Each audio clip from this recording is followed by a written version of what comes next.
सभी को सलाम, जय मसीह की। आज हम लूका अर्चित सुसमाचार उसका 6 आयत 27 से लेके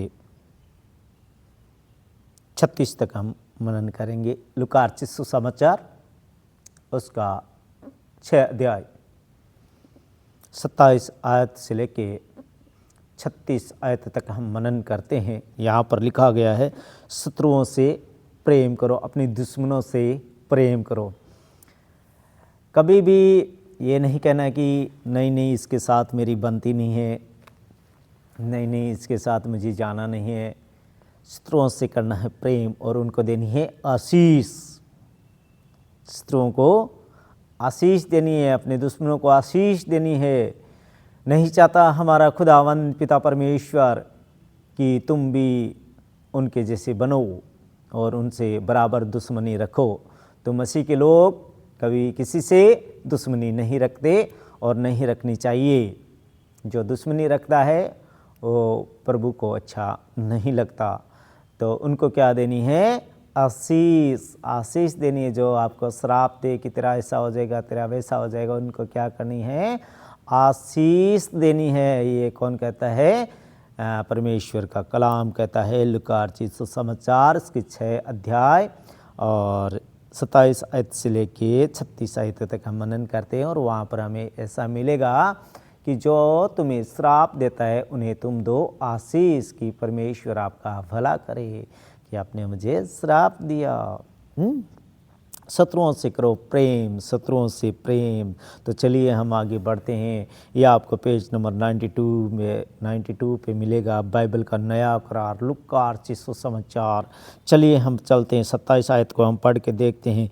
परंतु मैं तुम सुनने वालों से कहता हूँ, परंतु मैं तुम सुनने वालों से कहता हूँ, परंतु मैं तुम सुनने वालों से कहता हूँ कि अपने शत्रुओं से प्रेम रखो। जो तुमसे बैर करे उनका भला करो, जो तुमसे बैर करे उनका भला करो। जो तुम्हें श्राप दे उनको आशीष दो, जो तुम्हारा अपमान करे उनके लिए प्रार्थना करो। जो आपके लिए अपमान करे उनके लिए प्रार्थना करो। जो भी आपको मसीहत के बारे में से किसी भी कि ये मसीह को मानता है या आपको दुख या संकट या अपमानित वहाँ पर करना चाहता है, तो उसके लिए क्या करो? प्रार्थना करो। श्राप दे उनको आशीष दो। श्राप देता है कि तेरा ऐसा हो जाएगा, तेरा वैसा हो जाएगा, उसको आशीष दो कि खुदा तुम्हें बरकत और आशीष दे, परमेश्वर तुम्हें बरकत और आशीष दे। आशीष दो। और जो तुम्हारा अपमान करे उनके लिए प्रार्थना करो। जो तेरे एक गाल पर थप्पड़ मारे उसको दूसरा भी फेर दे, और जो तेरी दोहर छीन ले उसको कुर्ता लेने से भी न रोक। जो आपकी अगर कोई धोती छीन ले उसको कुर्ता लेने से भी नहीं रोकना है। जो तेरे एक गाल पर थप्पड़ मारे उसके लिए दूसरा भी फेर दो। ये गांधी जी ने ये देख लो, यहाँ पर लूका अर्चित सुसमाचार से गांधी जी ने भी ये वचन जो है कहीं पर सुना होगा या पढ़ा होगा। तो वहाँ पर क्या हुआ था? गांधी जी ने भी ये कहा था कि अगर आपके गाल पे कोई दूसरा एक गाल पे थप्पड़ मारे तो उसके लिए दूसरा भी फेर दो।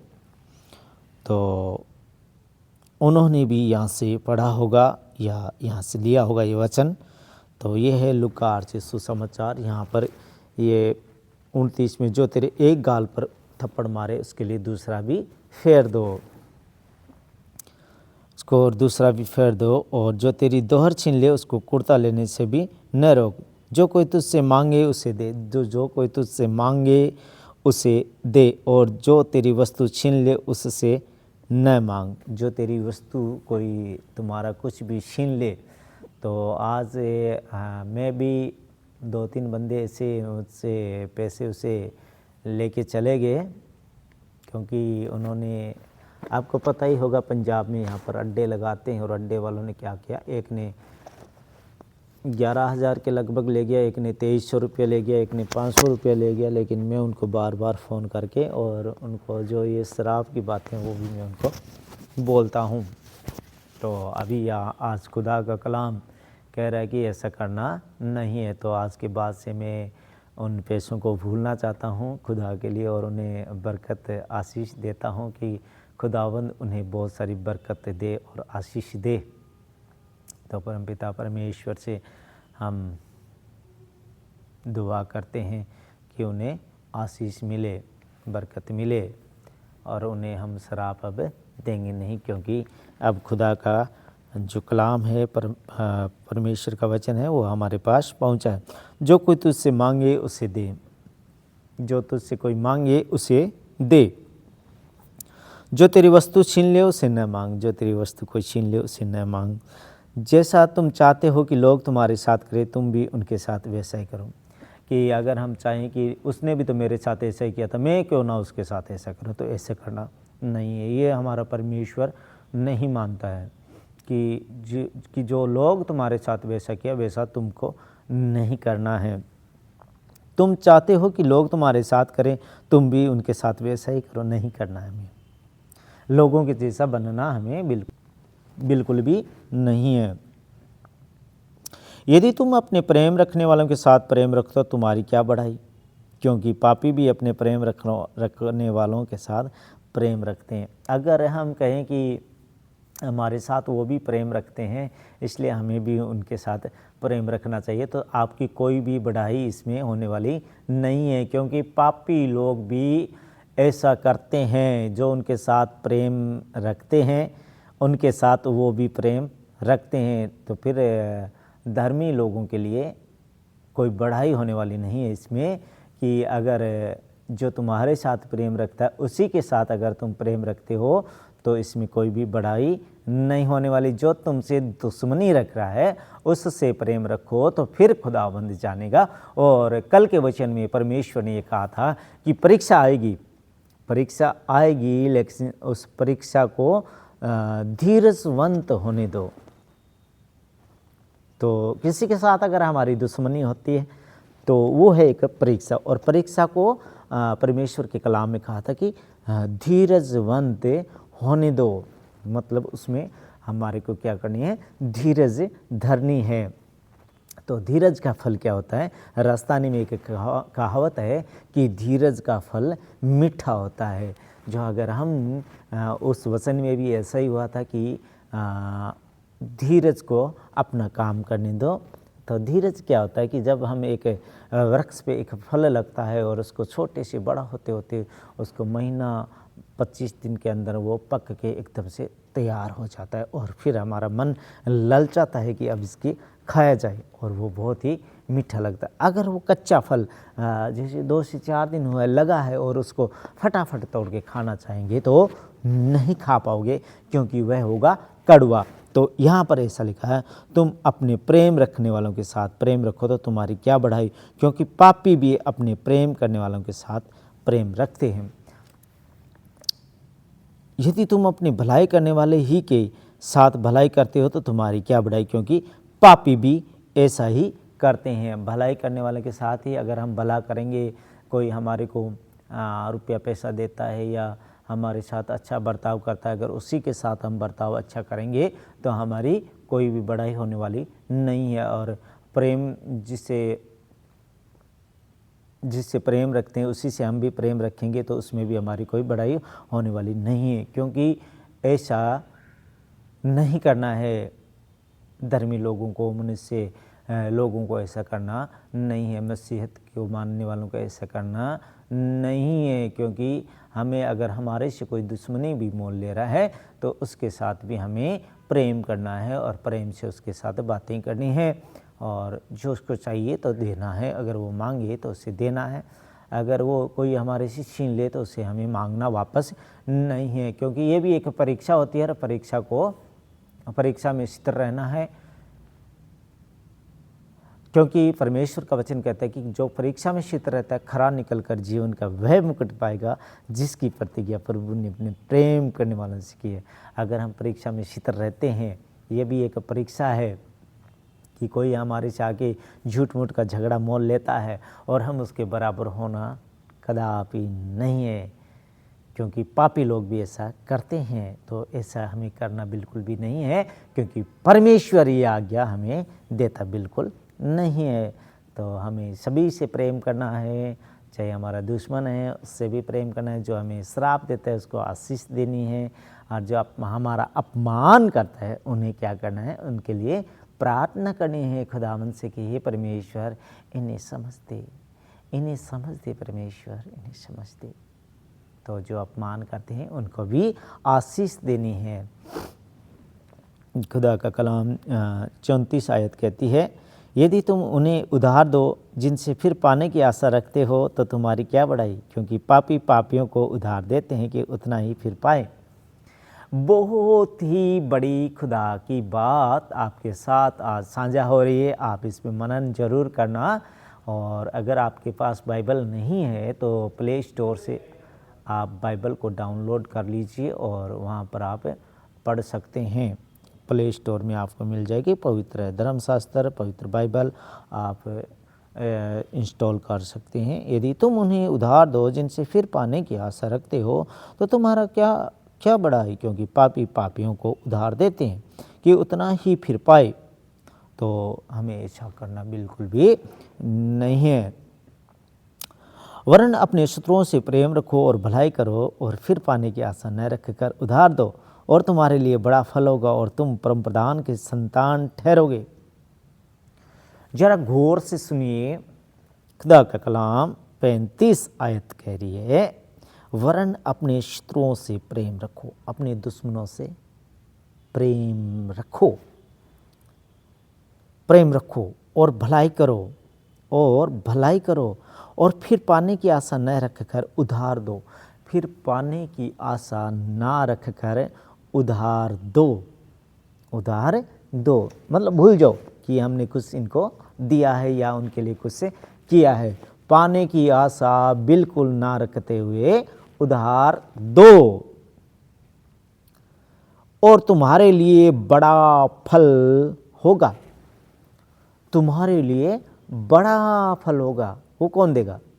वो हमारा जीवित परमेश्वर हमें देगा, फल होगा और तुम परम प्रधान की संतान ठहरोगे। बहुत ही बड़ी बात है। अगर हम किसी के साथ लेन देन करते हैं और वापस पाने की आशा रखते हैं तो ऐसा हमें बिल्कुल भी रखना नहीं है। दे दो, जो मांगता है दे दो, बड़ा फल होगा। क्योंकि परमेश्वर का कलाम कहता है कि अपनी सारी धन संपत्ति को बांट कर कंगालों को दान कर दो। तो जो हमसे अगर छीन लिया है, जो हमसे ले लिया है, तो वो एक दान चला गया। You are right answer. वो एक दान चला गया। अब उसे वापस पाने की आशा बिल्कुल ना रखो, क्योंकि वो अब होगा फलवंत, बहुत फल और लेके आएगा, बड़ा फल होगा तुम्हारे। वरन अपने शत्रुओं से प्रेम रखो और भलाई करो और फिर पाने की आशा न रखकर उधार दो और तुम्हारे लिए बड़ा फल होगा और तुम परम प्रधान के संतान ठहरोगे। परम प्रधान के संतान हम ठहरेंगे, परमेश्वर के संतान हम ठहरेंगे, क्योंकि वह उन पर जो धन्यवाद नहीं करते और बूरों पर भी कृपालु है। जैसा तुम्हारा दयावंत है, जैसे तुम्हारा पिता दयावंत है, वैसे ही तुम भी दयावंत बनो। जैसे हमारा परमेश्वर हमें देता है, जैसे हमारा परमेश्वर हमें देता है, तुम्हारा पिता दयावंत है, दया करता है हमारे ऊपर, वैसे ही तुम भी दयावंत बनो।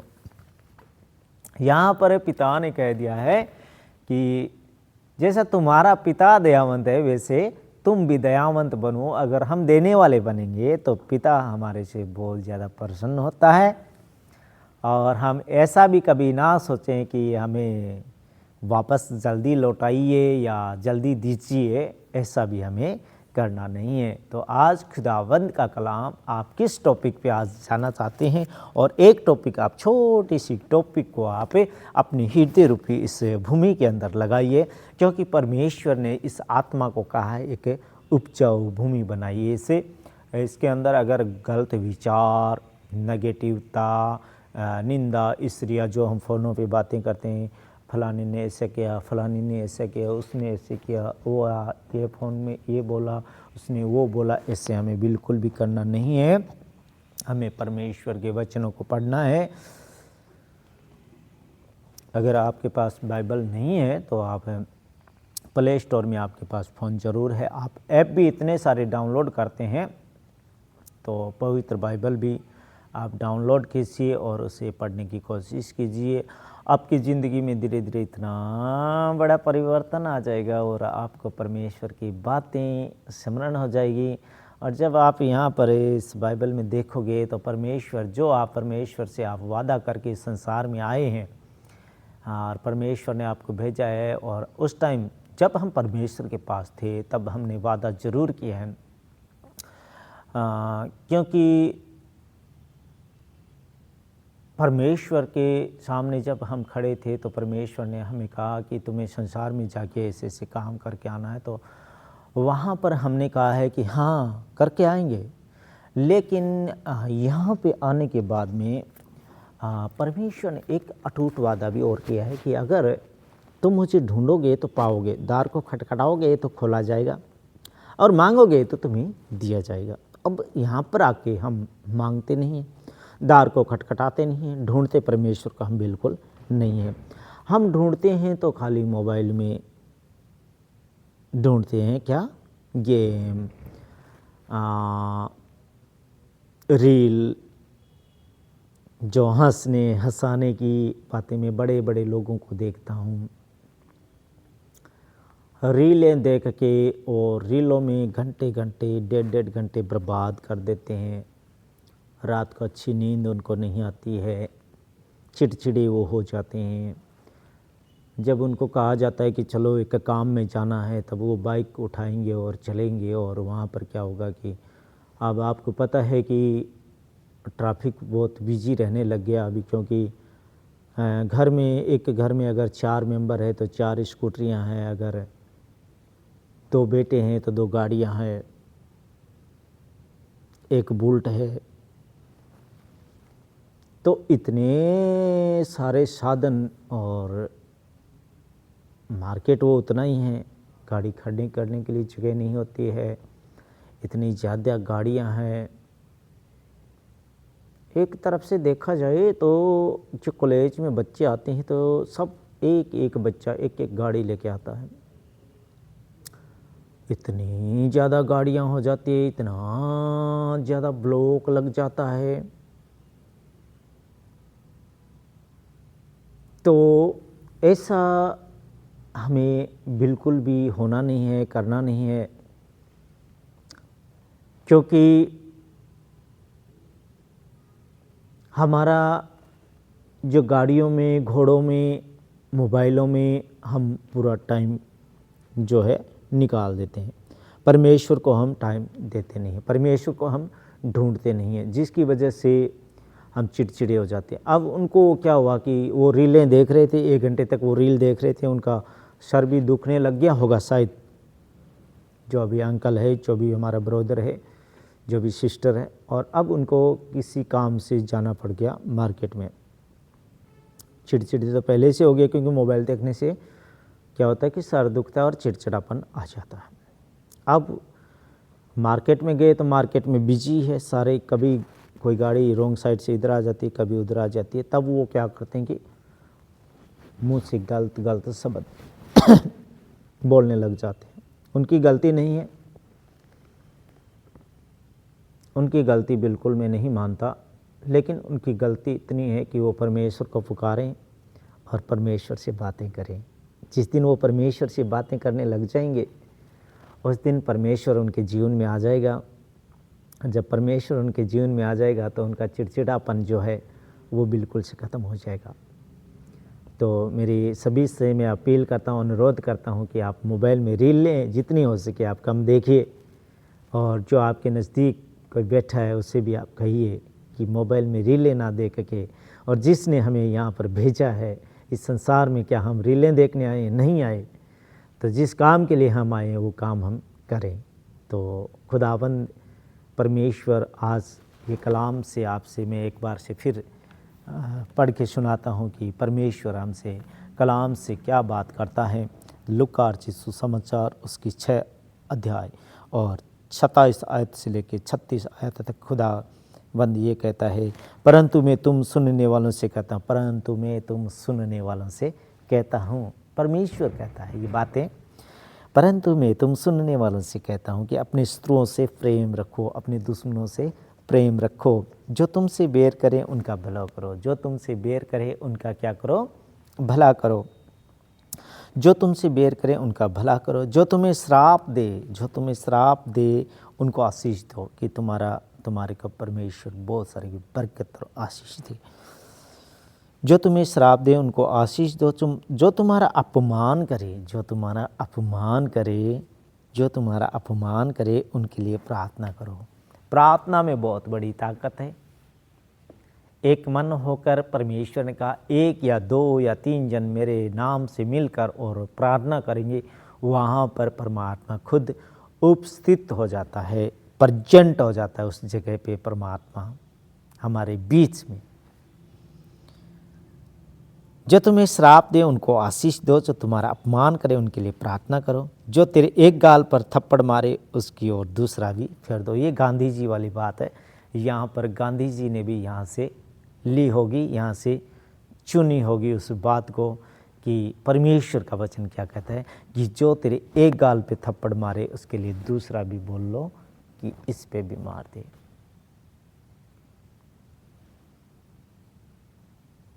जो तेरे एक गाल पर थप्पड़ मारे उसकी और दूसरा भी फेर दे, और जो तेरी दोहर छीन ले उसको कुर्ता लेने से भी न रोक। जो कोई तुझसे मांगे उसे दे, और जो तेरी वस्तु छीन ले उससे न मांग। जो तेरी वस्तु को छीन ले उससे न मांग। जैसा तुम चाहते हो कि लोग तुम्हारे साथ करें, तुम भी उनके साथ वैसा ही करो। अगर हमारी कोई चीज़ छीन ले और फिर से हम दो बंदे और ले जाके उनकी चीज़ें भी छीने, ऐसा हमें करना बिल्कुल भी नहीं है। ऐसा हमें बिल्कुल भी करना नहीं है।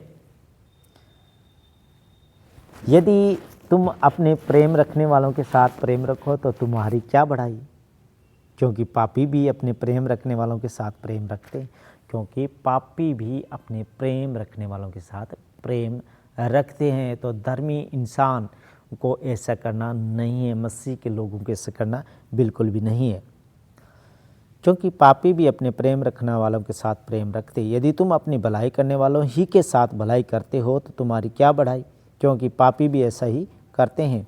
यदि तुम उन्हें उधार दो जिनसे फिर पाने की आशा रखते हो तो तुम्हारी क्या बढ़ाई। अगर तुम उधार देते हो और फिर से पाने की आशा रखते हो तो तुम्हारी क्या बढ़ाई, क्योंकि पापी भी ऐसे ही करते हैं। वरन अपने शत्रुओं से प्रेम रखो और भलाई करो और फिर पाने की आशा न रखकर उधार दो। वरन अपने शत्रुओं से प्रेम रखो, भलाई करो और फिर पाने की आशा न रखकर उधार दो, और तुम्हारे लिए बड़ा फल होगा और तुम परम प्रधान की संतान ठहरोगे, और तुम परम प्रधान की संतान ठहरोगे। क्योंकि वह उन पर जो धन्यवाद नहीं करते और बुरों पर भी कृपालु है। संतान ठहरे, क्योंकि वह उन पर जो धन्यवाद नहीं करते और बुरों पर भी कृपालु है। जैसा तुम्हारा पिता दयावंत है वैसे तुम भी दयावंत बनो। जैसा तुम्हारा पिता दयावंत है वैसा तुम भी दयावंत बनो। तो आज ये खुदा का कलाम आपके साथ आया। आप भी परमेश्वर की संगति में रहें। किसी को शराब के बदले शराब देना नहीं है, आशीष देना है।